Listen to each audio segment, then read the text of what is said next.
Since time immemorial, Whidbey Island's beautiful Penn Cove didn't always look like it does today. Our most recent ice age ended about 14,000 years ago. At its peak, glacial ice more than 3,000 feet thick covered what we now know as Whidbey Island and the surrounding region. The immense weight of all that ice compressed the land, pushing it downward into the Salish Sea. When the ice melted and the glaciers retreated, those lands slowly rose again, and what we know today as Whidbey Island emerged into air and sunlight above sea level.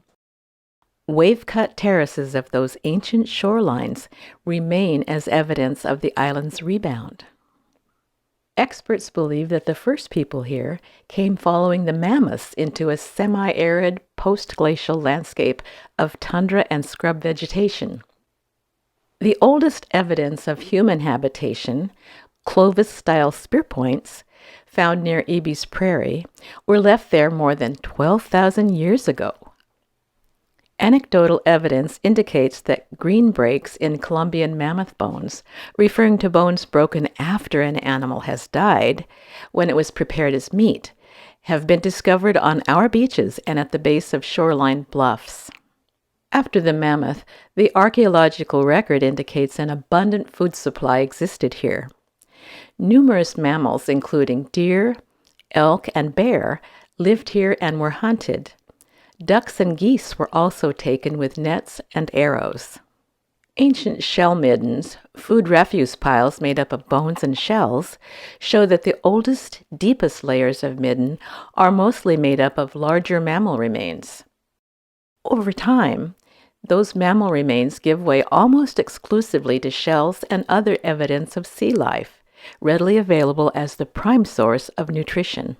The fish-based diet included salmon, halibut, flounder, sole, and smelt. Also shellfish varieties such as horse clams, butter clams, little necks, cockles, and mussels. Some 9,000 years ago, as the climate became more moist, coniferous forests appeared, followed by permanent native settlements dating from at least 2000 BC, though perhaps much earlier. Without roads, natives navigated the Salish Sea in canoes, accessing marine resources on both the high-energy outer coast and the more sheltered waters of the Salish Sea, including Penn Cove. The nearby prairies were used to grow and harvest blue camas bulbs. These plants provided starch and had a mildly sweet flavor. The camas bulbs were roasted slowly to make the bulb palatable and digestible. Roasting them also helped preserve them when made into small cakes and stored in baskets. Additional food sources include bracken fern and nettles, as well as several species of berries and wild onion. Vancouver and other explorers provided early descriptions of the Salish Sea and Whidbey Island. They were the first Europeans to enter the Penn Cove area and estimated that 600 natives lived in area villages at that time, though later visitors estimated a much higher population. The natives living on Penn Cove were the Lower Skagit people. Over time, the native peoples developed a social system which functioned well in a world of small, independent villages. Unlike what old movies seem to portray, and early settlers seem to believe, a united nation of tribes didn't exist. Well-established trading networks were used to obtain special items from outside their own territories or to purchase something that another village was especially known for. But beyond that, villages were autonomous. They didn't have a big chief to command many tribes, or even one big chief to command a single tribe.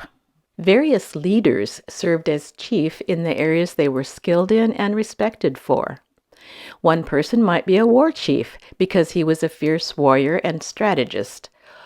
Another in charge of settling arguments and disputes because of his wisdom and diplomacy skills. Still another might be the lead for such tasks as building new structures and holding community celebrations. Everyone had a part to play, and even though the village structure might be considered loose by European standards, Established protocol, customs, and social status were keenly observed and defined their communities. A well-structured class system dictated where some people might be allowed to live.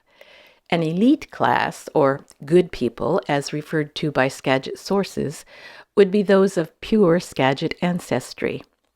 A lower class was reserved for those of mixed heritage, with a distinct class at the bottom reserved for slaves. In the Pen Cove area, there was an additional class of people who may have served as specialized tradespeople.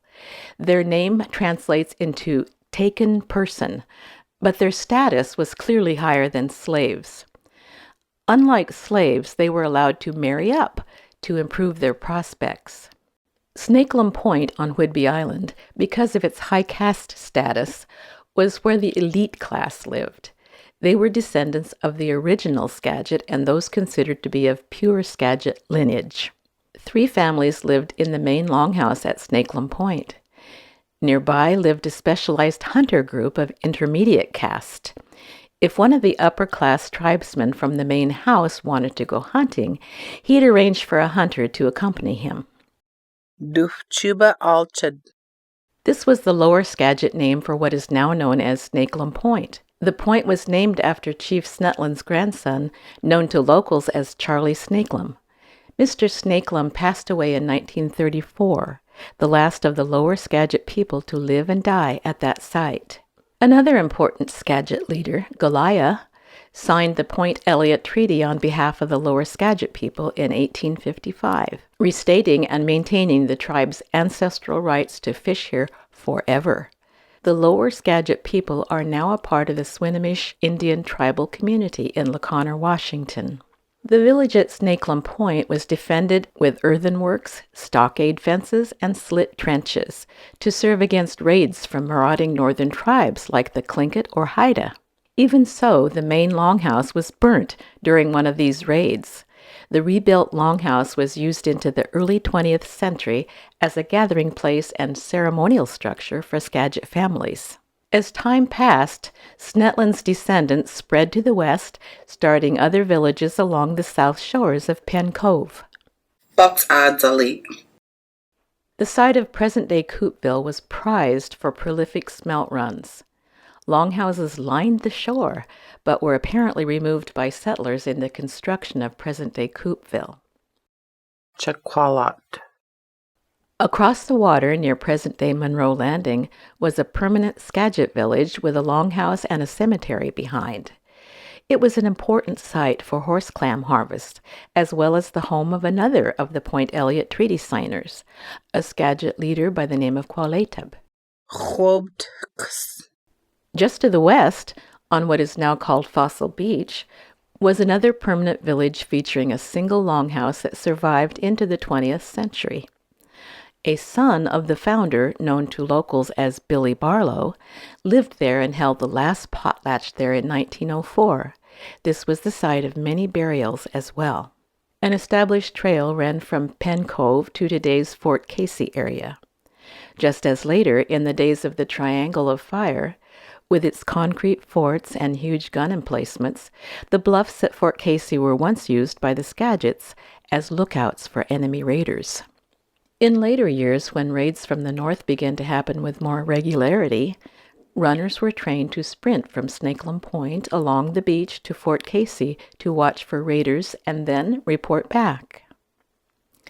A canoe portage once ran from Pen Cove across the prairie and down to Eby's Landing. The Skagits used this area as a convenient place for friendly visitors to meet and trade with them, thus avoiding a rigorous, sometimes dangerous paddle around the island to Pen Cove. There were many Pen Cove Skagit villages. Each had its purpose and was known for the type of food that could be gathered there in abundance. The Skagit people of Whidbey Island consider themselves Lower Skagit, while their relatives who live on the mainland rivers are known as Upper Skagit. The Lower Skagit people are one of 4 tribes mandated by the Point Elliott Treaty of 1855 to live upon the Swinomish Indian tribal community. The mandate also includes the Samish, the Kikialis, and the Swinomish peoples, who make up the tribal community. It's located across the Swinomish Channel from Laconer.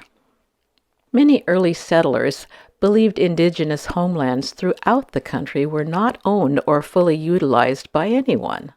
But the reverse is true. Settlers didn't come to an empty land.